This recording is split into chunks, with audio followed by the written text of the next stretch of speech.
महाभारत के द्रोण पर्व अध्याय 180 में वर्णित एक घटना के अनुसार एक समय घटोत्कच को कर्ण द्वारा मारा गया देख समस्त पांडवों के नेत्रों में शोक के आंसू भर आए थे। परंतु वहां भगवान श्री कृष्ण बड़े हर्ष में मगन होकर सिंहनाद करने लगे। उन्होंने अर्जुन को छाती से लगा लिया। वे बड़े जोर से गर्जना करके घोड़ों की रास रोककर हर्ष से झूमकर नाचने लगे।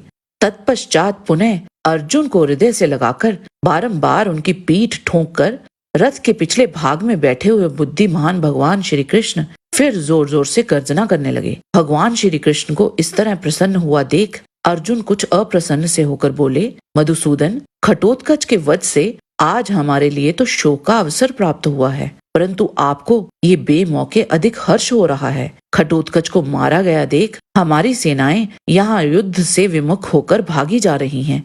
हिडिंबा कुमार के धराशायी होने से हम लोग भी अत्यंत उद्विग्न हो उठे हैं। परंतु जनार्दन, आपको जो इतनी खुशी हो रही है उसका कोई छोटा मोटा कारण ना होगा, वही मैं आपसे पूछता हूँ। प्रभु, आप इसका मुझे यथार्थ कारण बताइए। मधुसूदन, आपके इस हर्ष प्रदर्शन से आज हमारा धैर्य छूटा जा रहा है। आज मैं आपके इस हर्ष प्रकाशन रूपी कर्म को आश्चर्यजनक मानता हूँ। इसके उत्तर में श्री कृष्ण ने अर्जुन से जो कहा वह बहुत अद्भुत था। भगवान श्री कृष्ण ने कहा, धनंजय, आज वास्तव में मुझे वह अत्यंत हर्ष का अवसर प्राप्त हुआ है। इसका क्या कारण है ये तुम मुझसे सुनो। धनंजय, इंद्र की दी हुई शक्ति को घटोत्कच के द्वारा कर्ण के हाथ से दूर कराकर अब तुम युद्ध में कर्ण को शीघ्र ही मरा हुआ समझो। सौभाग्य की बात है कि कर्ण का दिव्य कवच उतर गया। सौभाग्य से ही उसके कुंडल छीने गए तथा सौभाग्य से ही उसकी वह अमोघ शक्ति घटोत्कच पर गिरकर उसके हाथ से निकल गई। यदि कर्ण कवच और कुंडलों से संपन्न होता तो वह अकेला ही रणभूमि में देवताओं सहित तीनों लोगों को जीत सकता था। सम्रांगण में कवच कुंडलों से युक्त कर्ण को तो हम दोनों भी ना जीत पाते। तुम्हारे हित के लिए इंद्र ने कर्ण के दोनों कुंडल माया से हर लिए और उसे कवच से भी वंचित कर दिया। कर्ण ने कवच तथा उन निर्मल कुंडलों को स्वयं ही अपने शरीर से कुतरकर इंद्र को दे दिया था। इसीलिए उसका नाम वैकर्तन हुआ। श्री कृष्ण ने आगे अर्जुन से जो कुछ कहा वह सब जानने से पहले हम आपसे कुछ साझा करना चाहते हैं। इसमें कोई संशय नहीं है, एक बुद्धिमान व्यक्ति अपनी बुद्धि और चातुर्य से किसी भी युद्ध में विजयी हो सकता है और एक ऐसे आदमी के जीवन की कहानी बहुत ही रोमांचकारी और प्रेरणा से भरी होती है। जिस प्रकार श्री कृष्ण ने महाभारत काल में गीता के उपदेश दिए थे जो आज भी प्रासंगिक हैं, ऐसा ही एक वाकया भारतवर्ष में भी हुआ था। जब विदेशी ताकतें भारत पर आक्रमण करना चाहती थी, सिकंदर की फौज भारत की तरफ आगे बढ़ रही थी। समय सीमित था और भारत को मजबूत करना चाणक्य ने अपनी जिम्मेदारी समझी। चाणक्य आने वाले खतरे को भांपते हुए मगध के राजा धनानंद के पास पहुंचे और उनको भारत को सुरक्षित रखने के लिए अपने विचार साझा करना चाहे। परंतु सत्ता के नशे में धुत राजा धनानंद ने चाणक्य का अपमान कर उन्हें वापस भेज दिया।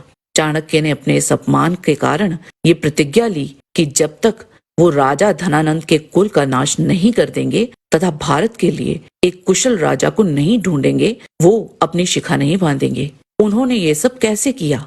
क्या होता है सिकंदर के आक्रमण का?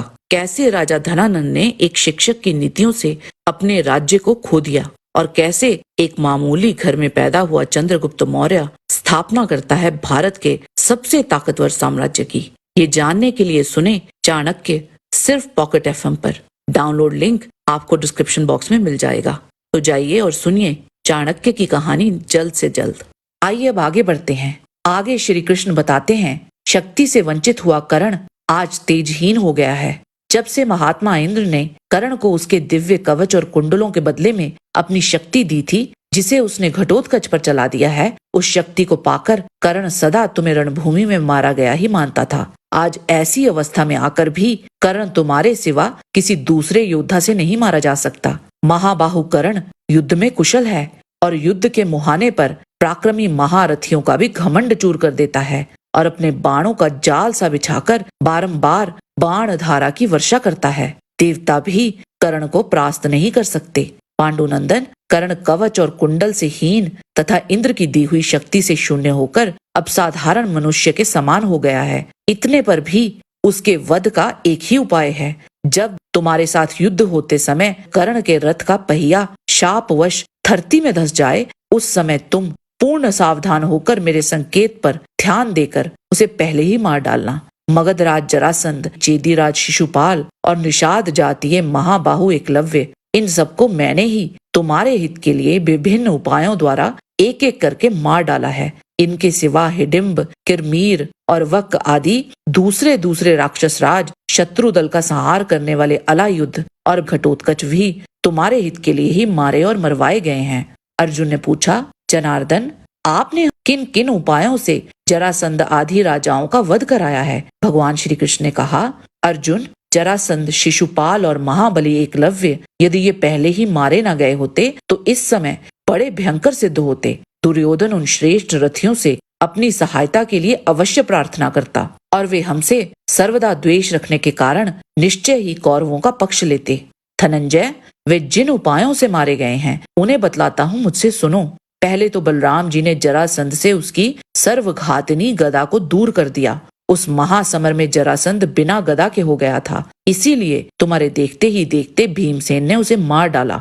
नरश्रेष्ठ, यदि प्रतापी जरासंध के हाथ में वह गदा होती तो इंद्र सहित संपूर्ण देवता भी उसे युद्ध में मार नहीं सकते थे। तुम्हारे हित के लिए ही मैंने युद्ध के मुहाने पर एकलव्य को मार डाला था।